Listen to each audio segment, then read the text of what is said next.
ವಿಶ್ವಣ್ಣ ಬರೀ ಬರ್ತ್ಡೇ ಹೆಸರಲ್ಲಿ ಜನಸೇವೆ ಮಾಡೋದಲ್ಲ, ಅದು ಅವ್ರ ಹುಟ್ಟು ಗುಣ. ಹಲವು ದಶಕಗಳಿಂದ ಯಲಹಂಕವನ್ನ ಆ ಮತ್ತೊಂದು ಎತ್ತರಕ್ಕೆ ತಗೊಂಡೋದಂತಹ ಧೀಮಂತ ನಾಯಕ.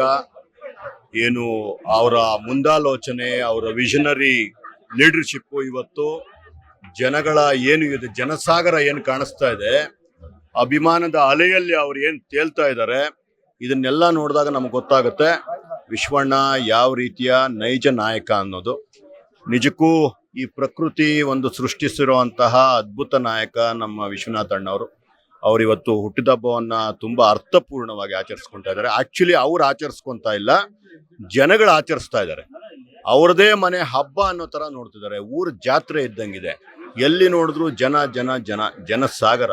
ಅವ್ರ ಮೇಲಿರೋ ಅಭಿಮಾನ ಏನು ಬರೀ ಯಲಹಂಕದವ್ರು ಮಾತ್ರ ಬಂದಿಲ್ಲ, ಸುತ್ತಮುತ್ತಲಿನ ಕ್ಷೇತ್ರಗಳವ್ರು ಮಾತ್ರ ಅಲ್ಲ, ನಾರ್ತ್ ಕರ್ನಾಟಕದಿಂದನೂ ಉತ್ತರ ಕರ್ನಾಟಕದಿಂದ ಅವ್ರ ಅಭಿಮಾನಿಗಳು ಬಂದಿದ್ದಾರೆ ಅಂತಂದ್ರೆ ನಿಜಕ್ಕೂ ನಾವು ಊಹೆ ಮಾಡಬೇಕು ಎಷ್ಟು ದೊಡ್ಡ ಮನುಷ್ಯ, ಎಷ್ಟು ದೊಡ್ಡ ವ್ಯಕ್ತಿತ್ವ, ಎಷ್ಟು ದೊಡ್ಡ ನಾಯಕ ಅಂತ.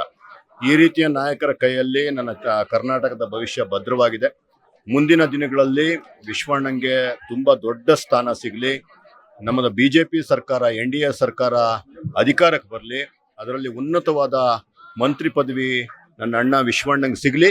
ಅದರ ಮುಖಾಂತರ ಅವರು ಬರೀ ಯಲಹಂಕವನ್ನ ಮಾತ್ರ ಅಲ್ಲ, ಇಡೀ ಕರ್ನಾಟಕವನ್ನ ಯಲಹಂಕದ ಮಾದರಿಯಲ್ಲೇ ಅವರ ಖಾತೆಯಲ್ಲಿ ಏನು ಅವ್ರಿಗೆ ಅವಕಾಶ ಇದೆಯೋ ಅದ್ರಲ್ಲಿ ಅಭಿವೃದ್ಧಿ ಪಡಿಸ್ಲಿ ಅಂತ ದೇವರಲ್ಲಿ ನಾನು ಪ್ರಾರ್ಥನೆ ಮಾಡ್ಕೊಂತ. ಜನರಲ್ಲಿ ಯಾವ ರೀತಿ ಸೇವೆ ಸಲ್ಲಿಸಿದ್ರು ನೋಡಿ. ಅವ್ರಿಗೆ ಎಷ್ಟೊಂದು ಜನ ಬಡವರಿಗೆ, ಬೇಕಾಗಿರುವಂತಹ ಹೆಣ್ಣು ಮಕ್ಕಳಿಗೆ, ಏನು ಶೋಷಿತರಿಗೆ ಎಲ್ಲರನ್ನ ಗುರುತಿಸಿ ಬೇರೆ ಬೇರೆ ರೀತಿಯಾದಂತಹ ಅವರಿಗೆ ಉಡುಗೊರೆ ಕೊಡುವಂಥದ್ದು, ಇದನ್ನೆಲ್ಲ ಮಾಡ್ತಿದ್ದಾರೆ.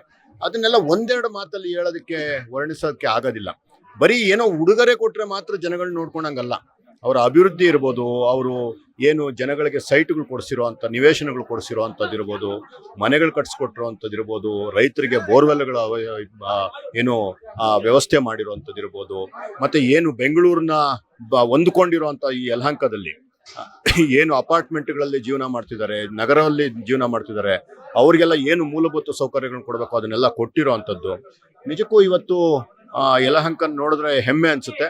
ಯಲಹಂಕದ ಇಂದಿನ ಶಕ್ತಿ ವಿಶ್ವನಾಥ್ ಅಣ್ಣ. ಇದು ಪ್ರತಿ ಮನೆಗೂ ಅವರ ಅಭಿವೃದ್ಧಿಯ ಒಂದು ಏನು ಕೆಲಸ ಇದೆ, ಪ್ರತಿ ಮನೆಗೂ ಸೇರ್ತಾ ಇದೆ. ಅವ್ರಿಗೆ ಇನ್ನಷ್ಟು ಒಳ್ಳೇದಾಗ್ಲಿ ಅಂತ ಈ ಮುಖಾಂತರ ಕೇಳ್ಕೊಂತಾ ಇದ್ದೀನಿ.